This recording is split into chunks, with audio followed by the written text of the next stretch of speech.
Recruit 50 million youths into the army and take away from their recruitment source. What they will eat? Cassava, àgbàdo, corn in the morning, yam in the afternoon. It's growing here. You create demand and consumption.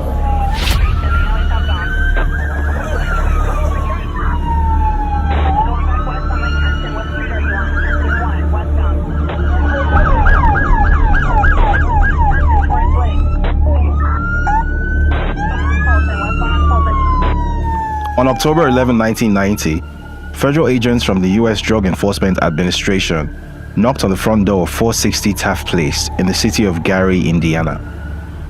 Once a booming steel town with a population approaching 180,000 in 1960, Gary was one of a number of cities and towns across the U.S. suffering from severe population loss, among other adverse effects of overseas competition on their mainstay industries.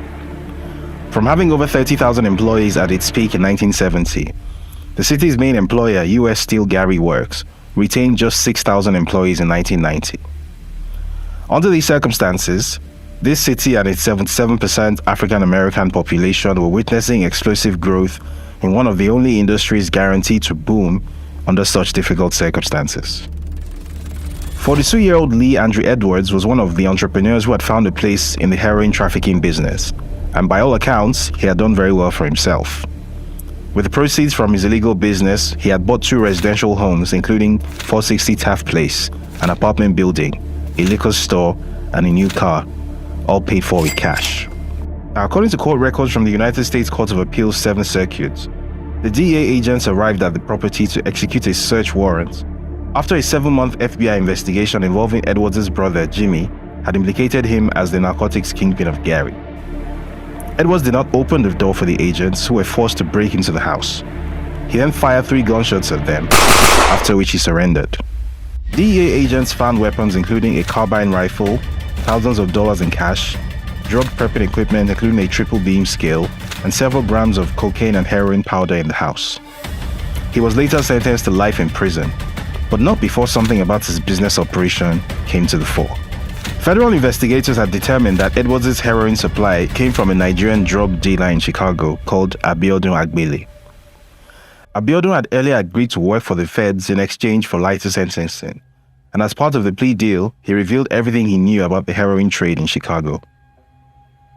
Located at the junction of 4 states with a combined population exceeding 27 million at the time, Chicago was a key trafficking hub in the American heroin trade, and as it turned out, the wholesale trade of an especially potent form of heroin from Southeast Asia in 1990 Chicago was controlled by Nigerian criminal gangs.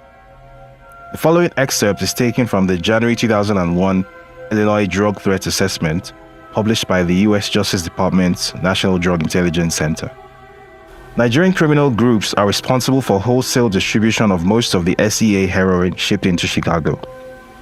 SEA heroin, which is 80 to 90% pure, is being sold by Nigerian traffickers for $80,000 to $110,000 per kilogram.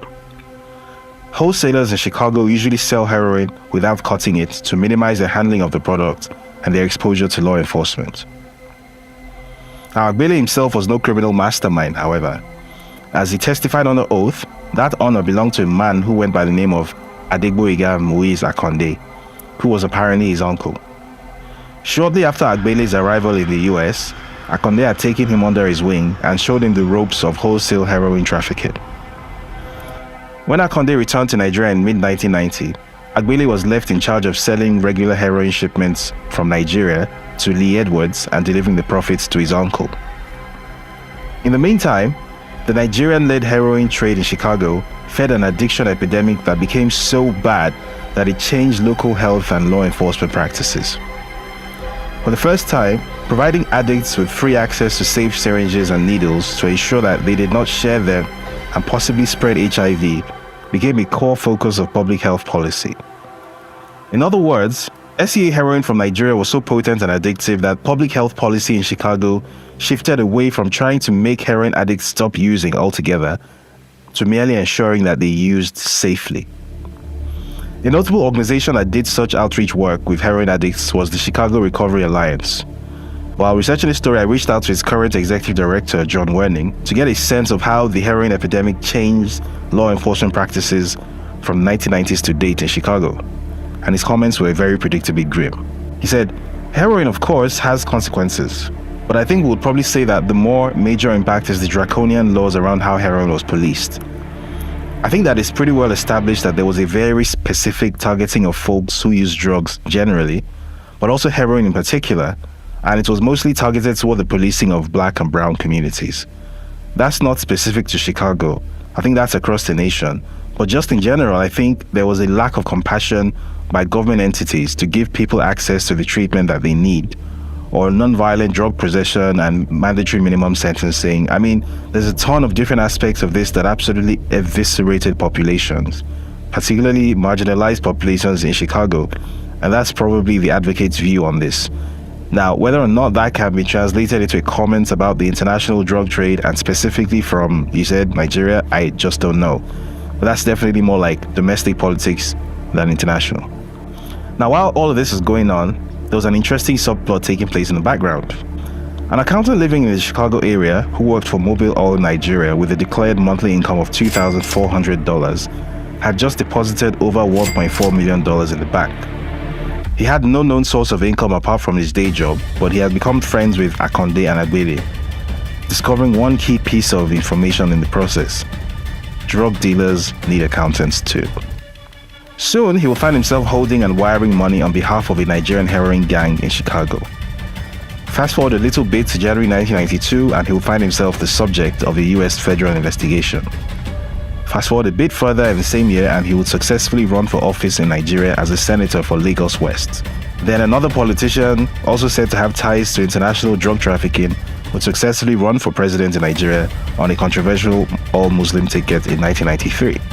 The election will be annulled, the politician will be jailed, and ultimately another Nigerian military coup will take place in 1994. This accountant will find himself exiled and working with the National Democratic Coalition, NADECO, to unseat a kleptocrat military dictator. Then the dictator would unexpectedly drop dead one day in 1998, followed in quick succession by the jailed politician with the alleged drug links. This accountant would return to Nigeria a hero and successfully run for governor of Lagos in 1999. The kleptocrat dictator's erstwhile bagman, who helped launder over $4 billion, would become the accountant's new best friend, as an erstwhile Chicago drug gang's loader would start his new lifetime mission of capturing Africa's largest subnational economy and turning it into his personal fiefdom. A major political opponent of the accountant would end up strangled to death in his bedroom 10 months to an election which his chosen candidate would go on to win. Said opponent's son would subsequently be offered a cushy job working for that candidate. He would accept the offer. And if you're already struggling to follow this unlikely sequence of events, don't worry, it gets worse. A US district court would seem like an odd place to begin this story, but this is no ordinary story. The main character in this story is an individual whose entire existence is as puzzlingly mysterious as it is loud and public.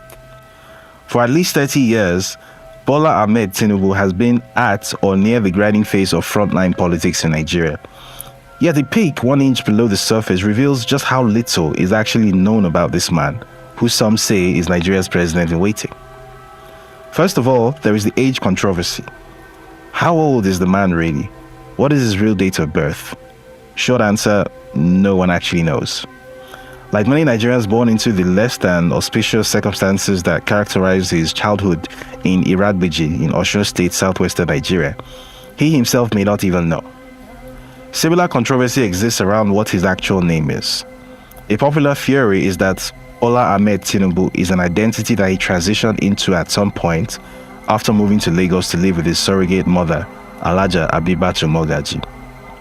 The only thing every version of his life story has in common is that for the first 2 decades or so, he was apparently invisible and unmemorable. There are no childhood friends, there are no classmates, there are no neighbors, there are no colleagues that remember him. Sometime in the mid-1970s, however, he somehow materialized at the international airport in Lagos, holding a passport with a US visa and a one-way ticket to Chicago in hand. From his arrival in Chicago in 1975, his story then becomes easier to track and verify. So what do we know about this guy? We know that he spent 2 years gaining an associate degree at Richard J. Daley College in Chicago. From there, he proceeded on to Chicago State University, where he studied accounting, completing his bachelor's degree in 1979. Subsequently, his story appeared straightforward and prosaic. He got a job as an accountant at Mobil Oil Nigeria Limited in Fairfax, Virginia, got married to Oluremi, went on to have 3 kids with her, after 3 fruitful indiscretions, shall we say. In a 2016 interview with The News, Tinubu claimed that his break into the financial big time came at the Big Four consultancy firm Deloitte, where he supposedly received an $850,000 bonus as a result of his work on a single on-site engagement at the Saudi state-owned oil firm Saudi Aramco. Now, for anyone with even a passing knowledge of corporate consultancy pay, the categorical dishonesty in this claim needs no explanation. For everyone else, here is a current breakdown of the maximum possible amount that a partner, which is the highest attainable position, can realistically expect to earn at Deloitte USA. Bear in mind that the time period in question was sometime in the mid-1980s, so $850,000 adjusted for the roughly 2.74% annual inflation rate over the intervening 37 years comes to about $2.3 million in today's money. And even more incredibly, Tinubu claimed that he was awarded such a bonus and he was essentially less than 5 years into his career as an accountant, never mind making partner. Now, while the interview in question contains several other giant fibs, this particular one stands out because it is the first time in the Tinubu story where he himself acknowledges and tries to explain the fact that he once had a lot more money than a simple accountant working a 9-to-5 consultancy job could reasonably account for at that point in his career. And you should keep that in mind because this becomes more important later on in the story. Now, in any case, one doesn't need an economic study or a Glassdoor salary survey to establish that Tinubu was blatantly lying about where the supposed $1.8 million sitting in his account came from. A document whose existence has long been teased and rumored but never quite properly dissected in public domain tells us all that we need to know. This document, which was obtained from the U.S. District Court of the Northern District of Illinois Eastern Division, contains damning information that Tinubu himself has spent the past 30 years trying to suppress, undermine, and ignore. This document contains comprehensive case files of a federal case from July 1993, containing clear and incontrovertible evidence that Bola Ahmed Tinubu was once, in fact, a bagman, handling and laundering proceeds of heroin trafficking for a Nigerian drug ring in Chicago. Now, this is not the first time that the contents of this document have been reported, but other stories that have tried to report this story have typically not gone into the detail needed to drive home the point that the man who would be Nigeria's next president is, in fact, a drug criminal. Tinubu's vast army of media shills and spokespeople have spun an endless web of narratives explaining why what is written in black and white is all some kind of mistake or mischaracterization or fake news. And one of the most common defenses is what you can see on your screen right now. Taking advantage of a Nigerian knowledge gap that typically misunderstands how US federal investigations work, this kind of narrative has been floating around the Nigerian media space ever since Tinubu became Lagos State Governor in 1999. Now, explaining the efficiency of indictments in the US, H. Michael Steinberg, founder of the Steinberg Colorado criminal defense law firm, says, "What are the chances for a not guilty verdict if a federally charged criminal defendant takes the case to trial?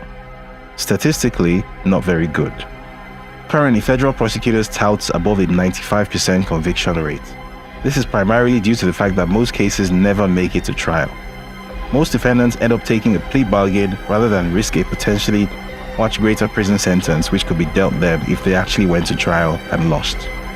Now, what this means in other words is that America's feds are very good at their jobs, and the likelihood of a defendant in a federal case not being convicted is roughly 5%. Basically, not very good chances. So, could Tinubu perhaps have been part of that 5%?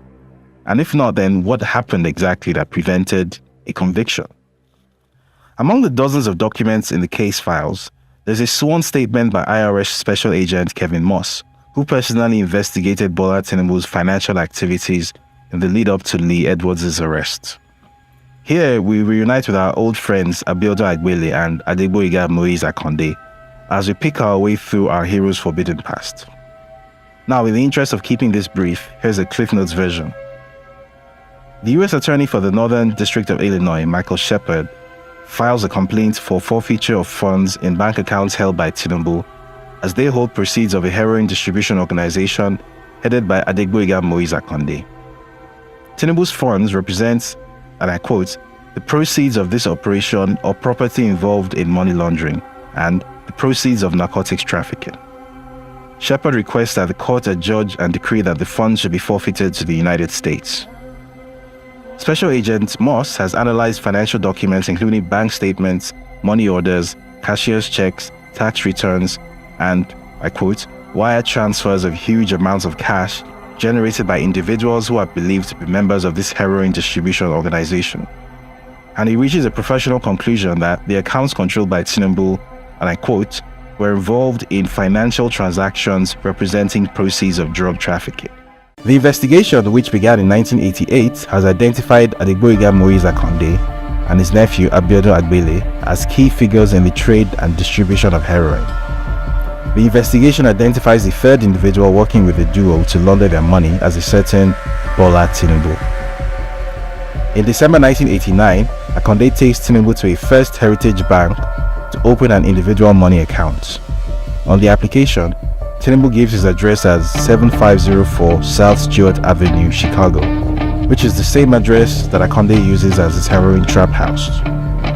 Special Agent Moss discovers that Mrs. Oluremi Tinubu has previously opened a joint account at the same bank with Audrey Akonde, wife of Adegboyega Moise Akonde. On January 4, 1990, just 5 days after opening the account, Tinubu deposits $80,000 into it. On a subsequent credit application dated January 6, 1990, Tinubu states that he is an employee of Mobil Oil Nigeria Limited with a total monthly salary of $2,400 and no other sources of income. He gives his address as 7504 South Stewart and lists Akonde as his cousin. Despite earning just $2,400 a month with no other known source of income, bank records from First Heritage Bank show that over the course of 1990 alone, Bola Tinubu goes on to deposit $661,000 into his individual money market account, followed by a further $1,216,500 in 1991. And if you're paying attention, that is roughly equal to the $1.8 million he would later claim he made from Deloitte bonuses and salary deposits. Now, when Special Agent Moss interviews Mobil Oil reps about Tinubu's employment, they confirm that Tinubu works at Mobil Oil Nigeria as a treasurer in a capacity that does not involve transfer or custody of large amounts of money. Moss also discovers that Tinubu has failed to file US income tax returns since 1984. On January 10, 1992, a court order is obtained to freeze some of Tinubu's bank accounts containing the suspected proceeds of heroin trafficking in excess of $1.4 million. On January 13, 1992, during a telephone conversation from Nigeria with Special Agent Moss, Tinubu admits to the agent that he knows Akonde and that he had previously wire transferred $100,000 to Akonde's account in Houston. Further, Tinubu says that the $80,000 he deposited into the First Heritage Bank came from Akonde. Tinubu also reveals that he had additional bank accounts in Fairfax, Virginia and London, UK. Speaking over the telephone with Special Agent Moss on January 14, 1992, Tinubu admits that he knows Agbele and that he met him through Akonde. Tinubu admits that he has associated with Agbele and Akonde in the US and in Nigeria. In this conversation, Tinubu denies having any additional bank accounts in the US. On January 24, 1992, following a seizure warrant to freeze over $500,000 of unexplained funds in Tinubu's Citibank account, Citibank discovers 2 additional bank accounts controlled by Tinubu under the name of Compass Finance and Investment Company Limited. Citibank's account opening KYC records bring up a memorandum of association and articles of organization identifying Akonde and Agbele as directors of Compass Finance and Investment Company Limited. Between January 30 and January 31, 1992, Tinubu suddenly does an about-face and tells US agents that he has never had any business association or financial relationship with Agbele or Akonde. This statement directly contradicts his earlier statements and the documentation from Citibank and First Heritage Bank. Special Agent Moss concludes in his submission that based upon this evidence, there is probable cause to believe that a number of Tinubu's accounts are involved in narcotics transactions. The court agrees and orders the forfeiture on August 18, 1993. Tinubu opts to fight the case, claiming that the money is legitimate and it belongs to one Kafaru Tinubu and his surrogate mother Alaja Habibat Mogaji. Ultimately, he enters into a settlement with the US government on September 15, 1993, agreeing to forfeit $460,000 of the heroin trafficking proceeds to the US government. The balance of roughly $1 million is released to him. Now, why did the US authorities adopt this approach instead of going the whole hog and insisting on litigation so as to obtain the full amount? The US Justice Department's guidelines for asset settlements to cases provides the answer to this in plain English. Settlements to forfeit property are encouraged to conserve the resources of both the United States and claimants in situations where justice will be served. In any case, the ascent of General Abacha and his rabid anti-American posturing very quickly led to a shift in US government priorities. Anyone who was on board with Nadeco and promoting democracy in the face of Abacha's fascism suddenly became an ally, even if just a few years before they had contributed to a heroin epidemic on the streets of Chicago. As anyone with some knowledge of the CIA-Contra crack cocaine affair would know, even Uncle Sam can turn a blind eye to drug dealers when they are working in his interests. Also remember, it was the 1990s. The 90s were a crazy time. At the time when Tinubu informed the US authorities that he was a lowly treasurer at Mobile, Nigeria on $2,400 a month, after having apparently been the world's most generously rewarded junior Deloitte accountant, he was doing some decidedly non-lowly things in the background. Now, while working on this story, a bit of research across US land registries threw up a few pearlers like this one from the Land Records Department at Prince George's County in Maryland. Now, on January 20, 1992, barely 10 days after IRS Special Agent Moss made first contact with Tinubu via telephone, Tinubu purchased a 4-bedroom, 3,016 square foot home at 10111 Limestone Court, Potomac, Maryland, for the miserly sum of $450,000, which he paid in full and upfront, by the way, no mortgage. Now, for reference, this is what this property looks like. This was about 10 days before he did his about-face to Agent Moss, denying having had any financial relationship with his heroin trafficking buddies, Agbele and Akonde. Now, the obvious question raised here is one about timing. Was Tinubu attempting to hide money from US authorities by parking it in real estate once he realized that they were onto him?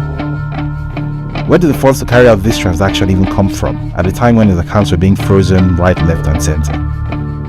Now, more real estate record searches raise even more questions about several other parts of the known Tinubu story, including his self-characterization as a bedraggled hero of the democratic struggle and the Nadeco movement under General Sani Abacha. Now, in the interview mentioned earlier, he claimed that following Abacha's coup and his eventual exit from Nigeria, that he was forced to live almost like a pauper after the Nigerian government stripped him of all that he had. Describing his weary but triumphant return home from exile, he said, "I came home with 3 pairs of trousers and 3 jackets. Meanwhile, I had no Victoria Island home to return to. It had been taken over by Abacha. They dispossessed me of the house as well as my office on Saka Tinubu Street, my vehicles and everything else I owned. They claimed they found bombs in it and dispossessed me of it. I was totally cleaned out. I had only 5 shirts, the £2,000 and the jackets." And yet, the Prince George's County Land Records Department will beg to differ, because here was our tragic, impoverished hero of the Nadeco struggle, casually dropping the minor sum of $147,000 in 1995 for a 3-bedroom, 1,668 square foot home at 12625 Hillmead Station Drive, Prince George's County, Maryland. He would go on to trouse a tidy $13,000 in profit when he sold it on just 3 years later. He was at it again in 1997, putting down the modest sum of $491,465 on a 4,558 square foot property at 1708 Parkside Drive, Mitchellville, Maryland. Again, all cash, no mortgage. He'll go on to sell this property in December 2018 for $700,000. What is more, these weird transactions did not end in 1999 or stop with our hero and his wife. Even their two youngest children, Habibat Oyindamola Tinubu and Zainab Abisola Tinubu, got in on the act fairly recently. Aged 32 and 30 respectively, two of the three youngest members of Bola Tinubu's family have managed to escape scrutiny, mostly because the Freedom of Information Act in Nigeria is still much more aspiration than fact. Not so in America, where a plethora of services can pull up all kinds of records including birthdays, criminal convictions, and real estate transactions. Especially real estate transactions. Such as the ones where a 25-year-old with no known employment or source of income was able to pay $2,150,000 in 2014 for a deluxe condo at 55 Berry Street, Brooklyn, New York. Full and upfront cash payment again, no mortgage. Or real estate transactions where the 25-year-old's 22-year-old sister, who was fresh out of music school with no known source of income, was able to pay $2,400,000 in cash to buy a deluxe apartment at 255 Hudson Street, New York, using the 1-inch thick fig leaf that was a company that she herself owned. It appears that Bola Tinubu's good fortune could be genetically transmitted. I mean, what are the odds that the only junior accountant in the world to earn an $850,000 bonus on a single engagement will turn out to have children who can buy luxury real estate in New York for millions of dollars while being unemployed with no known source of income? Not great chances, but here we are. Now, in the course of researching this story, a name that kept coming up repeatedly as a comparison to Nigeria's Teflon Asiwaju was a certain Moshood Kashimawo Olawale Abiola, MK Abiola. Now, when the Daily Beast took a stab at this story a few years ago, a tantalizing hint was mentioned in passing about an unimaginable parallel between 1993 and 2023. I reached out to everyone I could think of with some knowledge of the affair. Most declined to speak, citing some unspoken concerns. Only Professor Gary K. Bush, a notable African political risk analyst and one-time professor of African studies at the University of Hawaii, agreed to say his piece. His lengthy comment went as follows. The Nigerian military on the council were adamant that the Babangida government should never allow Abiola to run for office, and told President Babangida so during the aborted runoff primaries before the election. The basis for their concern about Abiola was the information and documentation being circulated in Washington, London, and Lagos of Abiola's alleged ties to the drugs business. The US in particular had expressed its strong opposition to IBB about the candidacy of Abiola as president, not because of his politics or allegations of corruption, but rather for the evidence they felt was correct about Abiola's alleged drugs connections. This issue was raised in the military council on 3 occasions, and Babangida was warned. He refused to take a decision until it was almost too late. US Ambassador Lannon Walker and the British consul visited IBB and warned him about Abiola, but Babangida dithered, which made the impact worse as the polling had begun.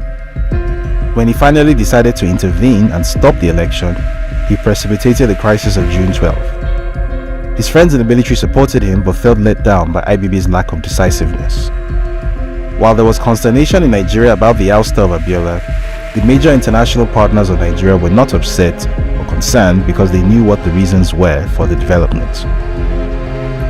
So was the 1993 election annulled because of MK Abiola's alleged drug ties? Bola Tinubu, for one, would certainly hope not.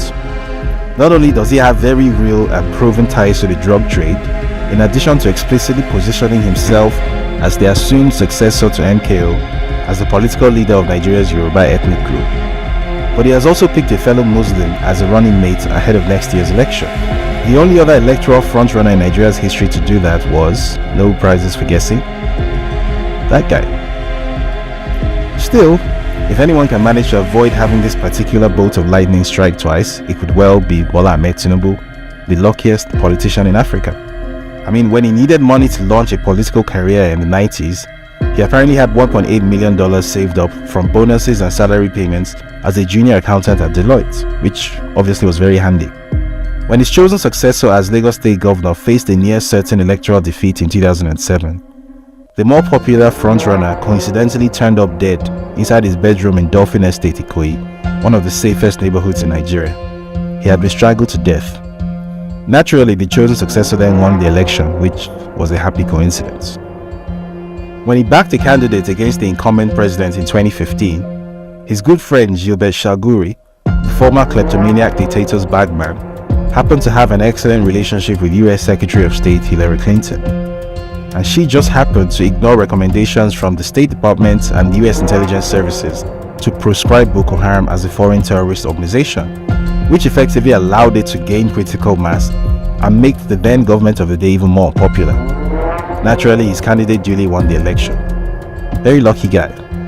When a former business partner, Dapo Akpara, took him to court over financial impropriety and money laundering at Alpha Beta Consultants, which is basically his little straw into the Lagos State government's treasury, the court became the first court in the history of Lagos State to burn to ashes and have all its files destroyed. The case was never refiled and it's currently being settled out of court, which is, of course, absolutely coincidental and very regrettable. The 1990s were a crazy time, and the 2020s are even crazier.